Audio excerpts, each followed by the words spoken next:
Bodo Music XYZ वेबसाइटनि बिगोमा सोमखोर बर'नि नखराव BCAA नि दैदेनगिरिफोरा दावबायहैदों। उदालगुरि जिल्लानि खैराबारि पुलिस थानानि सिङाव थानाय जालुकबारि उमानन्द गामिनि सनाराम बर' आरो सबारि बर'नि फिसाज्ला सोमखोर बर'आ बर'नि माखासे सावथुनफोरखौ गावनि बड' मिउजिक XYZ वेबसाइटआव दाखा जोमै, खिथेर आरो आगर गैयै आर'नाइ फिल्मफोरखौ फोसावनानै लादों। बड' मिउजिक XYZ वेबसाइटआव दाखा जोमै, खिथेर आरो आगर गैयै आर'नाइ सावथुनफोरखौ फोसावनानै लानायनि थाखाय मिरु BCAA नि दैदेनगिरिजों लोगोसे बेरगाव जिल्ला BCAA नि दैदेनगिरिफोरा सोमखोर बर'नि न'आव थांनानै बिमा-बिफाजों सावरायहैयो। लोगोसे सोमखोर बर'खौ थाबैनो फिल्म प्रडिउसारनि सेराव नुजाथिनो खावलायदों, नङाब्ला सोमखोर बर'नि सायाव मिरु BCAA आ गोख्रों राहा लागोन होननानै मिथिहोदों मिरु BCAA नि गाहाय नेहाथारि गुरु पबित्र ब्रह्मआ।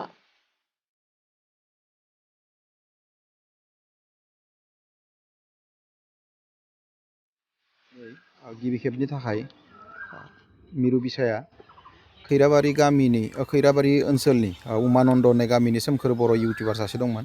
दा बिथांनि न'आव जों फैदोंमोन। बिथाङा जोबोर मोनसे इन्डास्ट्रिनि एगेन्स्टआव क्राइम मावदों। बे जाहैबाय गाव निजायै मोनसे वेबसाइट खुलिदों। वेबसाइटआ जाबाय bodommusic.xyz होननाय। बेयाव माने रिया ब्रह्मनि खिथेर, पंकज लाहारिनि दाखा जोमै आरो अनजालुनि आगर गैयै आर'नाइ बे गांथाम फिल्मखौ बोरै मोनखो खावखो ना माखो खावनानै माने गावनि वेबसाइटआव होनानै सेल खालामबाय दंमोन आरो फानबाय दंमोन, जेनेबा पेज श'बो खालामदोंमोन आरो बेयो।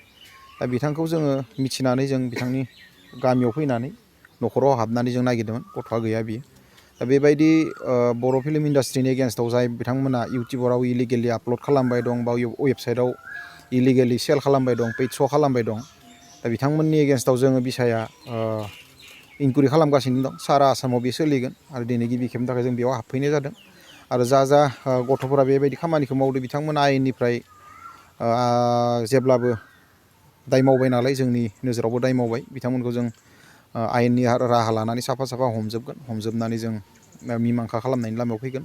नङाब्ला जोंनि इयुननि जा प्रडिउसार फिल्म दिहुननो गोनां बिथांमोना गिनानै दं, समखिनानै दं। फिल्म दिहुनखांनायनि उनावबो OTT प्लेटफर्माव होनानै जुदि फाननो हाया, बेबायदि नायहोनानै रायजो राजानो सुबिदा खालामनानै होनो हाया, गिनाय मोनो, अब्ला फिल्म इन्डास्ट्रिया जेब्लाबो फिल्म दिहुननायनिफ्राय गोजानाव थाहैनाय जागोन प्रडिउसारफोरा। स' बेखौ जों लानानै जोंनि बिसानि जा मोनसे थाखानाय रिजलिउसन, बेबायदि इलिगेलि आपल'ड होनाय, इउटिउबाव आपल'ड होनाय बा गावबा गावनि वेबसाइटआव आपल'ड होनाय बिथांमोनखौ जों नागिरनानै साफा